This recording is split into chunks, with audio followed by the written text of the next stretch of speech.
Episode 86 of Keep It 100, we're going to talk about the power of play.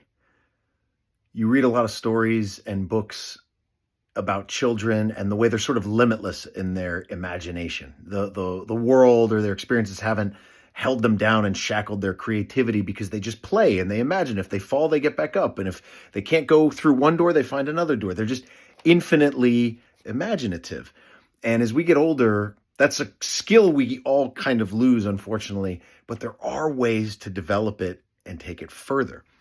And today's episode, I want to talk about an experience I had that was truly transformative for me in reminding myself about the power of play, the power of refining the creative muscle and developing those skills, because they help and they make us feel young and keep us young and keep our imagination rolling. My pal, Hannah from Cleveland, my unhinged creative pal, Hannah from Cleveland, as she always says, creatively unhinged. She's always inspired by different things, whether it's art, whether it's painting, whether it's music. She's a real light, a real fire of creativity in this world. And she's always constantly connecting people and pushing people to meet and level themselves up as humans, but as creatives.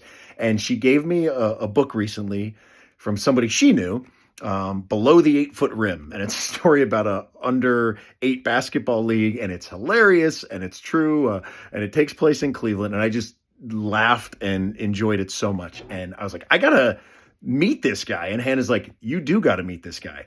You got to meet this guy, my friend, Kelly Lytle, at Story Wars Cleveland. Check it out on Instagram. It's unbelievable. And just a couple of weeks ago, after reading this book, I had the chance to meet my man, Kelly, at Story Wars and a whole bunch of other creatively unhinged people. And we hung out at the back of a bar. And basically it was this creative competition, but I truly believe creativity is a collaboration. So they playfully say it's to write, to read, to create together. That's their messaging.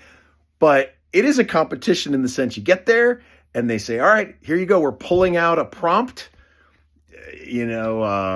Iced tea tastes like marshmallows and the barbecue chicken's burnt. And everyone in the room, there were probably 25 of us there, you have 5 minutes to write a story based off of that prompt. And so everybody's writing, and some people have sticky notes, and some people brought musical instruments. It was all about just creativity. And I was terrified. That is not my skill set, creating from raw blank space kind of thing, just go. And then you had to present it back. Some people performed, some people had accents. The creative energy was palpable. The improv was palpable. The freedom was palpable, but the support and the cheering, no matter what you did, people applauded and celebrated it. And I'll be honest, I was so scared, and I like being on the edge of being scared because that's how you grow. I was like, if they call me first, second, there's no way I'm doing this. I'm going to pass. And Hannah's like, you got it. Thankfully, they probably called me 12th. And I was like, all right, I'll do it. Because I saw how they treated people, newbies, and I saw how they treated some of the stuff that, wasn't so good, which I knew is what happened to me. The way they treated people was warm and welcoming, and it just allowed me to create freely. And then they had another round with a different prompt, and they'd blow the horn. Okay, time to read whatever you got, wherever you were. And there were unfinished stories, and there were fully baked out stories. And then they went to round 3. And the point of all of this is play, create. Don't forget to play and find ways to unleash your own creativity, to be unhinged in your life in ways that are fulfilling and joyful, and meet new friends and try new things. And it will change your life in ways you just cannot fathom. Yes, I was scared. Yes, I trusted the process. And yes, great things came of it, including an insane amount of happiness. So Story Wars Cleveland, Kelly, Hannah, the gang, thank you all so much. I appreciate y'all because you are happy creators and you created a whole lot of happy in my heart. I love you guys.